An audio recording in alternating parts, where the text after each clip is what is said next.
Greetings, this is the Grumpy Old Slan, and today we're going to go through issue number 4 of Jeux, Stratégies, published back in 1980. This is the issue where they discover role-playing games for real. There's a mention here on the cover of role-playing games, Tactics and Dragons. They have a game called the Castle of Spells, Le Château des Sortilèges. And of course, they have their regular columns on various games, which we're just going to pass by to go and look at their role-playing game articles. So let's get into it. We have, of course, the table of contents. They're proud to announce that the Château des Sortilèges, the Castle of Spells, is the first French role-playing game included in this magazine. So we have usual articles on what's new in the world of games, logic games, puzzles, the usual stuff. An article on an old card game, the usual stuff, which I've always enjoyed back when I was younger. We have a rather dizzying maze here. And here we have Tactics and Dragons, discovered the fantastic universes of role-playing games. So it's basically an overview of what role-playing games are. They, of course, talk about Dungeons and Dragons, because that's the big one, but they also include 4 other role-playing games, and it's Swords and Sorcery, Traveler, another classic, War of the Ring, and The Sorcerer's Cave, which I have never heard of, but they do say it is rather simple and seems to be targeted at children, but it has several elements of RPGs, and among others is that the players create the map that they play on. And then, of course, there's the page on D&D. You see the old box sets, the AD&D first edition Monster Manual, Player's Handbook, GM's Guide, and some of the early modules. I mean, these are classics. The Tomb of Horrors, you can see Against the Giants there. And of course, figurines already existed. They also give you some advice as to where you can get some. They give you the address of a club and 3 stores that you can write to or call or go to in order to purchase. Just an overview of what it is, how you play, etc. And then is the insert, which is what they call the first French role-playing game, the Castle of Spells. Basically, for generations and generations, what remains of the Castle of Doom, what an original name, is the source of the craziest rumors. Its reputation spreads to many days of travel outside its dungeon. Some say it is filled with prodigious treasures, others with monsters, perhaps both are true. Is Le Château des Sortilèges a role-playing game? Yes and no. It's a compromise between an RPG, as we've just presented to you, and a war game, which our previous issues have published as inserts. So it's a bit of a hybrid. You can play it alone with 2 or 3 or even up to 6 or 7. There's no DM. Once you know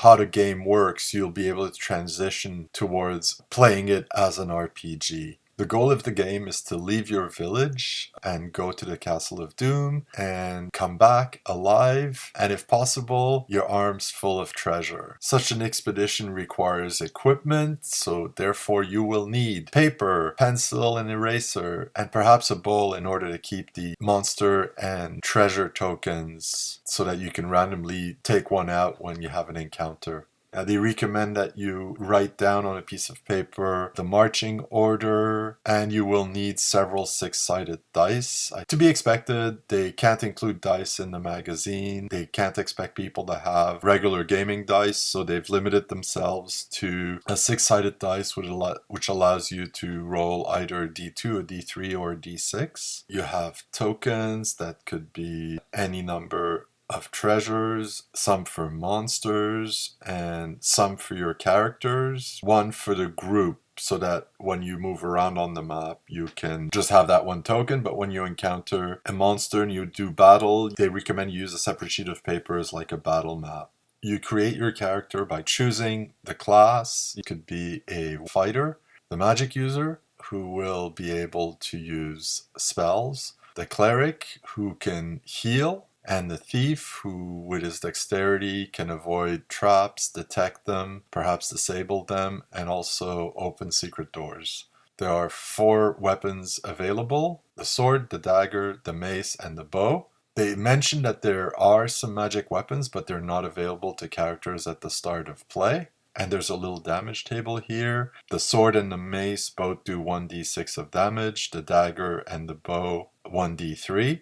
You now need to roll your hit points. The fighter rolls 2d6 and adds 1, so he has between 3 and 13 hit points. The cleric rolls a d6 and then a d3, so you'll have between 2 and 9 hit points. The magic user rolls a d3 and the thief rolls a d6. So we can really see the influence of D&D on this mini game that they created, since D&D was not available in French. In the stores they mentioned earlier, if you were to buy D&D, it would be in English. There's rules for movement. Just let me quickly show you the map of the game. You see all the tokens here for the various monsters. There's zombies, skeletons, ghouls, trolls, goblins, orcs, centaurs, giants, werewolves. There's a mummy, a balrog, a sorcerer, a medusa, a sphinx, a chimera, succubus, demon, a phantom, a vampire, and a dragon. Of course, you have tokens here for characters, and then there's the treasures they can find. Magic weapons, there's a flask which contains something, rings, armor, gems, and this is the group token here. Characters start in the village. They can go into this sinister looking area in the woods. I'm not sure what this here is, but it's clearly another encounter space. There's a grove here. Perhaps a druid is here. We'll find out. This is the castle in question, so you can enter it and explore it. And there's another tower here. Rules for movement along the map. Some essential notions to keep in mind. What hit points are, how they work, how you roll to hit. Basically what they've done is explain how you can attack monsters and defend against them. Inflicted wounds. Whatever you roll for your damage is deducted from the monster's hit point total. And the monsters to hit will depend on your class, which is a bit of a shortcut, but I mean, they're trying to keep this game simple. So the fighter, a monster needs to roll a 5 or higher. You roll a d6 to hit. The magic user, the monster needs to roll a 3 or higher. For the cleric and the thief, it's a 4 or higher. And here's the rules for as you travel around. There are dots strewn throughout the map, like these square dots here. Some are triangular, some are circular. They're also in the rooms of the castle. The round points do not trigger any events. The triangular ones, a player has to roll a d6, and if they roll 1 to 4, nothing happens. On a 5, you have to pull a token out. If it's a treasure, you put it back in. If it's a monster, you just encountered it. And if it's a 6, you have to pick 2 tokens out of the bowl. One must be a monster, and the other one could be a treasure, or they could both be treasures.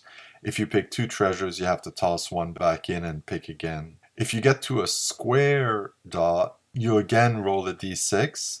On a 1 to 3, nothing happens. On a 4, you have to pick a monster out of the bowl. On a 5, you take 2 tokens. No conditions, so you could actually end up picking 2 treasures. And on a 6, you have to pick 3 tokens. Again, no conditions, so it would be possible to have 3 treasures, though highly unlikely. Some treasures can only be found in the castle. The ones that can be found in the wilderness are armors, magic rings or magic necklaces, and a healing potion. Once you're inside the castle, any treasure can be found. If a monster appears, you have 2 possibilities, flee or combat. If you decide to flee, monsters will try to catch you. Some are fast, others less so. In order to flee, you have to roll a d3. This is your movement while fleeing, and if the monster's movement is higher, then they catch up to you. If you roll a 3, you can move your token up to 3 points. If you roll a 1 or a 2, you have to move your token 2 points. The monster could catch up with you, at which point combat is compulsory. Since the monster is behind you, it gets to hit first. So an attempt to flee could succeed, but if it fails, the monster does get a first hit. And then you need to resolve combat, and depending on where you arrived, you may need to pick another token out of the bowl, which could be some more monsters, which is, as you were fleeing, is another monster you ran into. So they have basic combat rules. There's a table with all the monsters, giving them what the token looks like, the name of the monsters, how many hit points it has, the damage it will do, the roll you need to achieve in order to hit it, its movement speed, and special powers, which just says yes or no, and I assume will be detailed in the monster descriptions. The basic rules of the game for combat is that you have to position your characters. The 4 can't hit at the same time, so 2 characters can hit the same monster at once, then the monster retaliates, and then the other 2 characters can step in. The only exception is the demon, the Balrog, the succubus, the vampire, and the Medusa, who always hit first. And of course, any monster you were fleeing who catches up with you will also hit first in that first round. You can also note that while some monsters are harder to hit than others, but a few, the Phantom, the Werewolf, the Mummy, require a magic weapon to hit. The Succubus will cause you to lose 1 hit point permanently. The Centaur gets to hit twice. It has 2 attacks. The Chimera also gets 2 attacks per round. The Medusa can petrify you. And the Sorcerer can, of course, cast a spell. And here we have the flowchart of combat.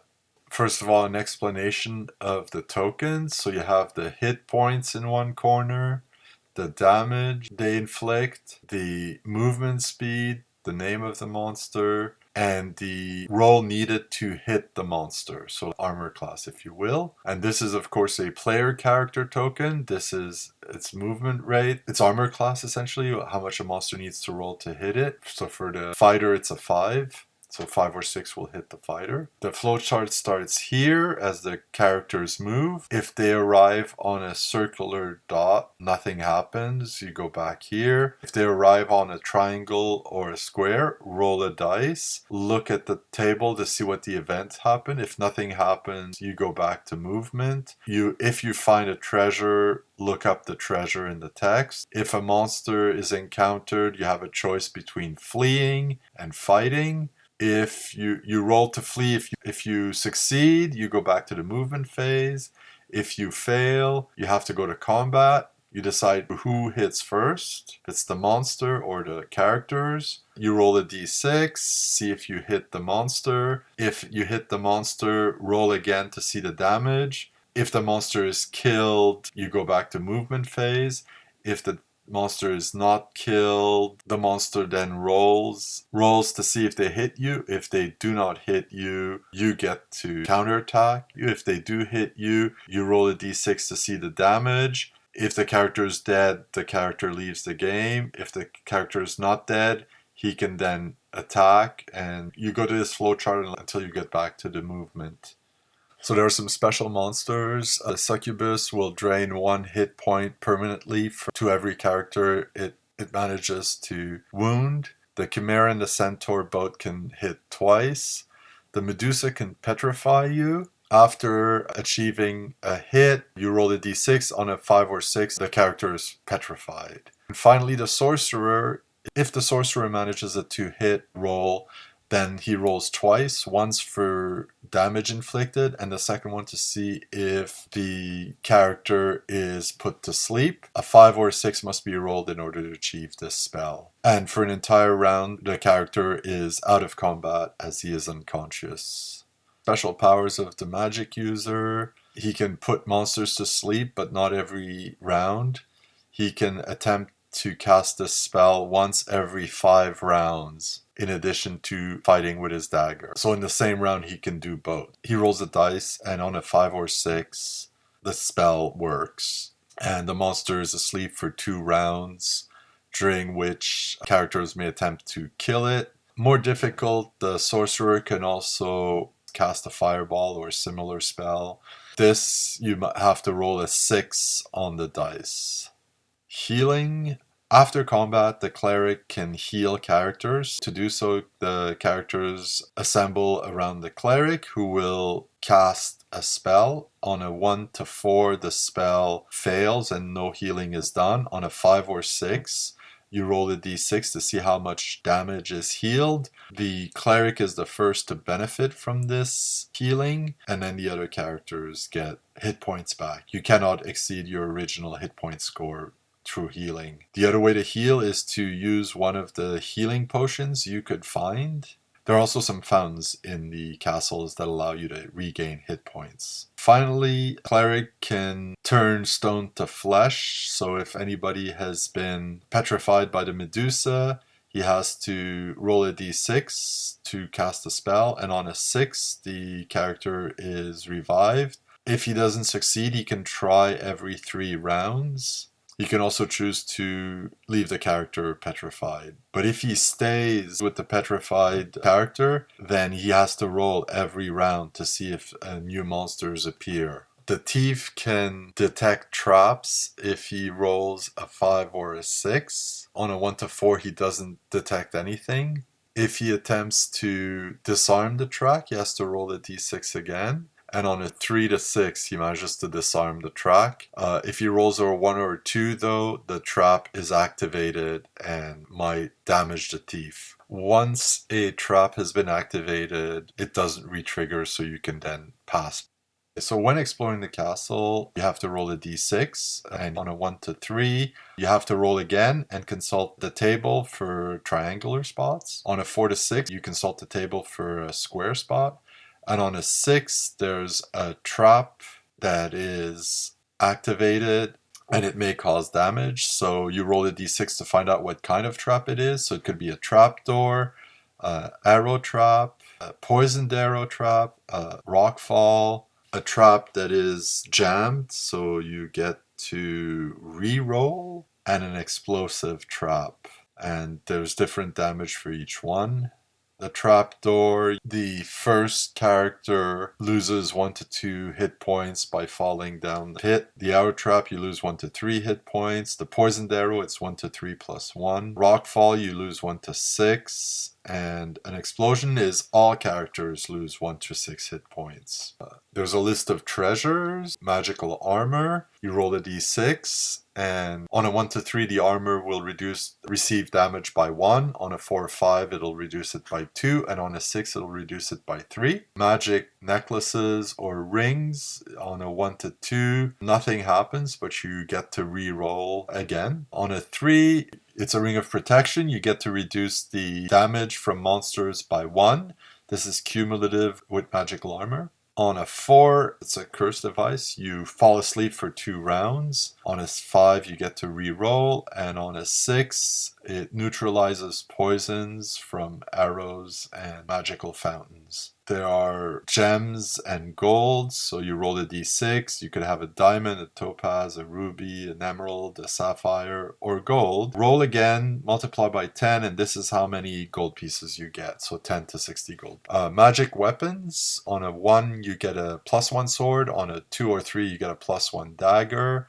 On a 4, you get a +2 sword, and on a 5 or 6, a +1 mace. You also have potions. There's a potion of healing. You roll a d6 to know how many hit points are healed. Potion of strength, so for 5 rounds, wounds inflicted by your weapons have an extra point of damage, and you get to add 1 to your to-hit rolls. You have a potion of flight, so for 5 rounds you can evade combat if you desire, because monsters cannot pursue you. On a 2, it's just water. It refreshes you, and that's about it. But it's still better than rolling a 1, which makes it a poison. You roll a dice to see how many hit points you lose. Flasks with poison in them are only in the castle. Healing potions found outside the castle have 1 dose of healing potion. Those found in the castle are bigger and can heal all characters. They have an example here of how combat is run,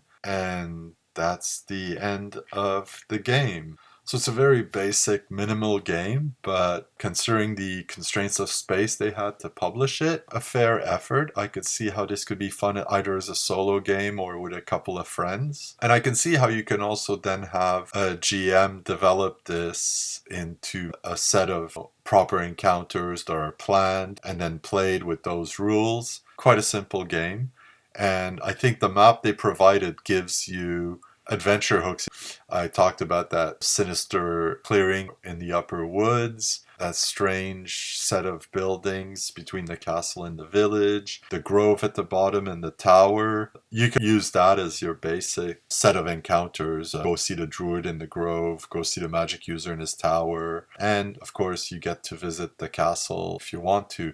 And then from there, you should have an idea to build your own adventure. This is a fun little map. So it's a great little introduction to role-playing games in a world where there are no role-playing games in your language. It could get you started and hopefully hooked so that you then do get yourself a copy of Dungeons and Dragons, even if it is in English.